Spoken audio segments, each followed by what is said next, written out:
Most expected group 4 question மேக்ஸ்லேருந்து ஜூலை 12 2025 அந்த தேதியில் நடக்க போகிற குரூப் 4 எக்ஸாமில் கண்டிப்பாக இந்த கேள்வி 99% கேட்க வாய்ப்பு இருக்குது. இவ்வளோ சிம்பிளாக இருக்கே, இது கேட்பாங்களான்னா கண்டிப்பாக கேட்பாங்க. அந்த கேள்வியை நீங்கள் பார்க்காம போயிட்டீங்கன்னா அச்சோ பார்க்காம போயிட்டோமே அப்படின்னு ஃபீல் பண்ண வேண்டியதாக இருக்கும். வீடியோ பார்த்துட்டு உங்களுக்கு இந்த வீடியோ பயனுள்ளதாக இருந்துச்சு அப்படின்னா லைக் பண்ணுங்கள், ஷேர் பண்ணுங்கள். வேறு எதுவும் டவுட் இருந்துச்சு அப்படின்னா கீழே கமெண்ட்ஸில் சொல்லுங்கள். இப்போ ஃபஸ்ட்டு கேள்வி பார்த்துடலாம். 7 சிலந்திகள் 7 கூடுகளை 7 நாட்களில் செய்தால் ஒரு சிலந்தி ஒரு கூட்டினை எத்தனை நாட்களில் செய்யும்? இது ரொம்பவே ஈஸியானது.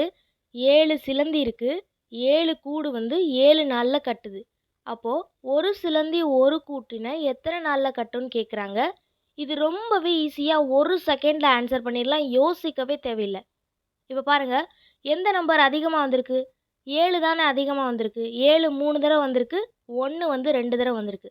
அப்போ கண்டிப்பாக ஆன்சர் என்ன அப்படின்னா 7 தான். இதுக்காக ஃபார்முலா போட்டு செய்யணும்னு அவசியம் இல்லை. எந்த நம்பர் அதிகமாக வந்திருக்கோ அந்த நம்பர் தான் ஆன்சர். அப்போ ஆப்ஷன் சி 7 தான் ஆன்சர். ரெண்டாவது கேள்வி பார்த்தீங்கன்னா 57 உடன் டேஸ் என்ற சிறிய எண்ணை கூட்டினால் அது 2 3 4 மற்றும் 5ஆல் சரியாக வகுப்படும்னு கேட்குறாங்க. இப்போ கேள்வியை நல்லா புரிஞ்சுக்கோங்க. 57ஓட எந்த ஒரு நம்பரை கூட்டணும் அப்படின்னா இந்த 4 நம்பரால் வகுப்படும்னு கேட்குறாங்க. இப்போ எப்படின்னு பார்க்கலாமா? 57ஓட ஒவ்வொரு ஆப்ஷனையும் கூட்டி பார்த்து இந்த எண்களை வகுத்து பார்க்கணுன்னு அவசியம் கிடையாது. இந்த சிம்பிளான ட்ரிக் ஞாபகம் வச்சுக்கோங்க. இதுதான் ஃபார்முலா. 2 3 4 5 4 நம்பர் கொடுத்துருக்காங்களா, அந்த 4 நம்பருக்கு எல்சிஎம் பார்க்கணும். எல்சிஎம் பார்த்து கொடுத்துருக்க 57 கழிக்கணும். கழிச்சோம் அப்படின்னா ஆன்சர் கிடச்சிரும். இப்போ எல்சிஎம் பார்த்தோம் அப்படின்னா மீச்சியமாக 60 கிடச்சிருக்கா? அப்போ எல்சிஎம்மோட வேல்யூ 60ன்னு எழுதுகிறோம், மைனஸ் இந்த 57 எழுதுகிறோம், ரெண்டையும் கழிச்சோன்னா 3ன்னு கிடைக்கும். அப்போ ஆன்சர் என்ன? ஆப்ஷன் சி 3 தான் ஆன்சர். இப்போ புரிஞ்சிருச்சா? மூணாவது கேள்வி பார்க்கலாம். 5 8 15இன் 4ஆம் தகவு என்னன்னு கேட்டிருக்காங்க. இது கொஞ்சம் வித்தியாசமாக இருக்குது பாருங்கள். இதை எப்படி செய்யலான்னா இந்த 3 எண்களையும் இஸ்டு போட்டு எழுதணும்.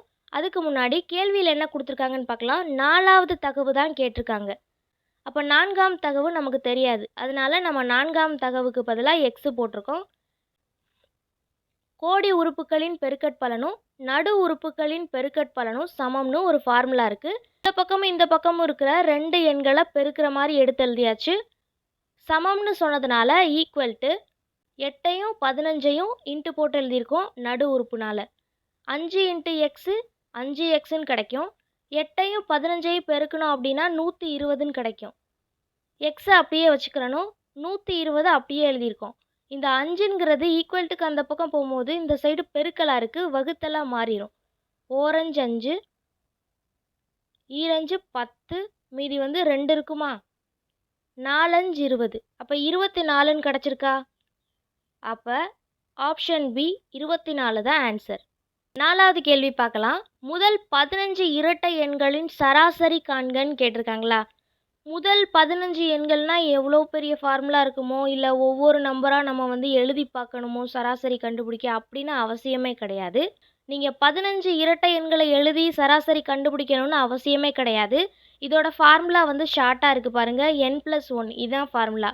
என்னங்கிறது என்ன நம்பர் கொடுத்துருக்காங்களோ அதை அப்படியே எழுதணும், ப்ளஸ் 1ங்கிறத அப்படியே போடணும். 15ஐயும் 1ஐயும் கூட்டும்போது 16. அப்போ ஆன்சர் என்ன? Option B 16. அஞ்சாவது கேள்வி பார்க்கலாம். 48 என்பது எந்த எண்ணின் 32% ஆகும்னு கேட்குறாங்க. 48ங்கிறது ஆன்சராக வந்திருக்கு. அப்போ ஈக்குவல் டு 48ன்னு போட்டாச்சு. எந்த எண்ணின்னு கேட்டதுனால எண் நமக்கு தெரியாது, அதனால எக்ஸு போட்டிருக்கோம். 32%ங்கிறது எந்த எண்ணின் 32% தானே கேட்டிருக்காங்க. அப்போ இன்ட்டு 32%ன்னு எழுதணும். 32%த்தை எப்படி எழுதிக்கலாம்? 32/100ன்னு எழுதிக்கலாம். அதை தான் இங்கே எழுதியிருக்கேன். அடுத்த ஸ்டெப்பில் என்னென்னா அந்த எக்ஸை மட்டும் அப்படியே வச்சுக்கிறணும், இந்த எண்களை ஈக்குவல்ட்டுக்கு அந்த பக்கம் கொண்டு வரணும். இது பின்னத்தில் இருக்கிறதுனால ஈக்குவல்ட்டுக்கு இந்த பக்கம் வரும்போது தலைகீழ் எழுதுவோம். இந்த எக்ஸுங்கிறது அப்படியே இருக்குது. 48 × 32/100 வந்து 100/32 எழுதியாச்சு. இப்போ கேன்சல் பண்ணோம் அப்படின்னா 150 கிடைக்கும். இப்போ எப்படின்னு பார்த்துடலாமா? 4 2 மீதி 1 இருக்குமா? 6 12 2 4 4 2 8 8 2 16 1 2 2 4 4 2 8